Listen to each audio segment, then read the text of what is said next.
Dans une ville tranquille du Danemark, nous rencontrons une famille syrienne par 2 fois traumatisée.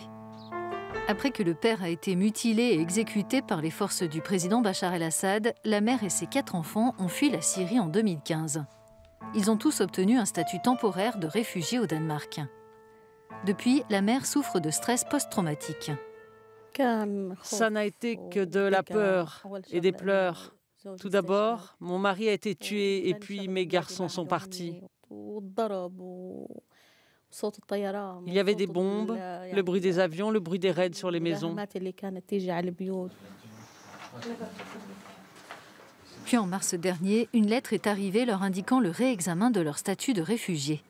Les 2 frères, l'un qui est déjà marié et l'autre qui s'apprête à rentrer au lycée, peuvent rester. Mais la mère et les 2 sœurs de 10 et 12 ans sont tenues de retourner dans la région de Damas, aujourd'hui considérée comme sûre par les autorités danoises.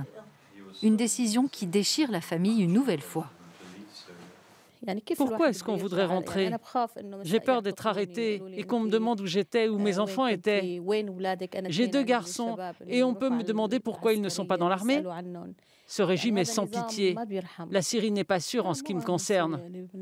Et puis, il y a les maisons qui ont été détruites. Il n'y a plus de système scolaire. La famille a fait appel de la décision et a participé à plusieurs manifestations.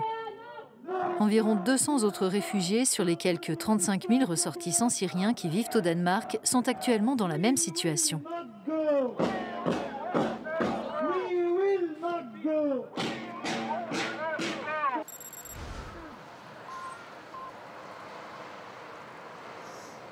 Depuis la réception des premières lettres de révocation, un sit-in se tient devant le Parlement.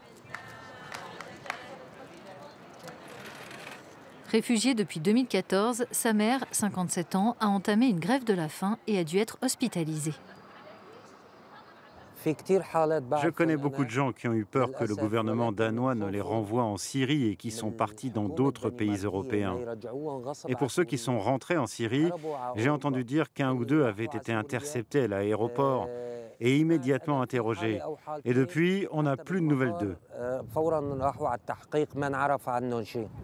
Le gouvernement danois, dirigé par les sociaux-démocrates, indique que sa décision s'appuie sur les conclusions du Comité national de recours des réfugiés, une instance indépendante qui, au cours de l'année dernière, a réévalué la situation d'environ 1200 réfugiés originaires de la grande région de Damas.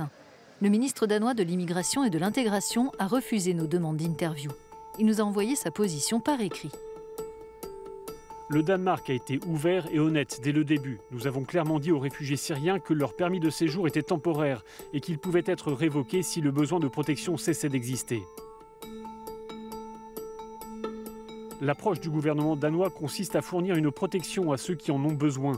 Mais quand les conditions dans leur pays s'améliorent, les ex-réfugiés doivent rentrer dans leur pays d'origine et reprendre leur vie sur place. Nous avons contacté le Parti du peuple danois, principale formation nationaliste du pays et 3e groupe représenté au Parlement. Le parti ne croit pas au multiculturalisme et estime que le Danemark n'est pas historiquement une terre d'accueil. Bien que cette formation soit dans l'opposition, elle soutient l'approche du gouvernement. Ce n'est pas une décision politique, mais juridique. Donc les réfugiés peuvent exposer pourquoi ils doivent rester au Danemark pendant encore 1 an ou peut-être plus. Donc ce n'est pas vraiment une question politique, mais juridique. Des militants disent qu'actuellement, seuls 2 pays de l'Union européenne considèrent Damas comme une zone sûre permettant un retour des réfugiés. Il s'agit du Danemark et de la Hongrie. Êtes-vous trop strict ou alors les 25 autres pays de l'Union sont-ils trop naïfs ?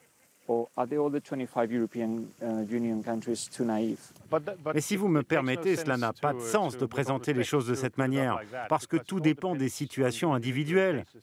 Il peut tout à fait y avoir un Syrien qui peut rentrer en sécurité à Damas et un autre qui ne le peut pas. Les autorités danoises précisent que l'évaluation de la situation à Damas a été réalisée à partir de nombreux comptes rendus issus de plusieurs sources. Le point de vue est radicalement différent ici à Amnesty International Danemark. Les bombardements ont beau avoir cessé dans cette région syrienne, selon cette conseillère de l'organisation, en retournant sur place, les réfugiés risquent encore leur vie. On sait qu'à leur retour en Syrie, ils seront arrêtés à l'entrée du pays lors de contrôles où les forces de sécurité les interceptent et leur font passer des interrogatoires. Et on sait que ces mêmes forces syriennes sont à l'origine de graves violations des droits de l'homme. Comme quoi, par exemple? Il y a, par exemple, des mauvais traitements, de la torture en prison et des gens qui disparaissent. Les forces de sécurité emmènent ces personnes dans certains endroits et plus personne n'entend parler d'eux. Il y a des gens qui sont emprisonnés. On sait aussi qu'il y en a qui sont exécutés. Donc la situation reste, oui, très dangereuse en Syrie.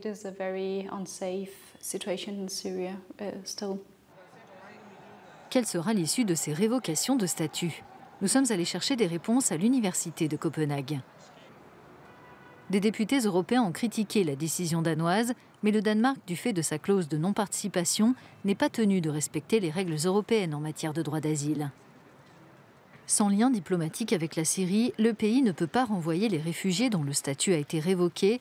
Leur éventuel retour doit être volontaire, selon ce professeur spécialiste du droit de la migration.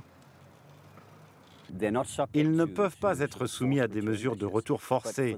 Mais pour les personnes concernées, évidemment, les conséquences sont très graves. On met fin à leur intégration. Elles ne sont plus autorisées à prendre part à la vie de la société comme avant. Mais nous n'avons pas de connaissance de Syriens qui soient rentrés volontairement après la révocation de leur statut de réfugié. Un retour volontaire en Syrie est inenvisageable pour les membres de la famille Al-Atta. Ils pourraient donc être placés dans un centre de rétention au Danemark en attendant toute décision sur leur avenir. Leur sort est aujourd'hui entre les mains de leur avocat. La famille promet de se battre.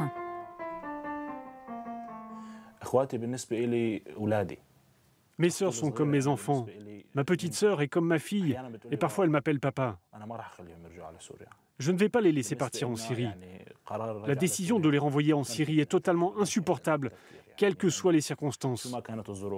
Même si elles doivent aller dans un camp de rétention au Danemark, ce serait plus facile à supporter. Ce serait beaucoup plus facile que de les voir retourner en Syrie.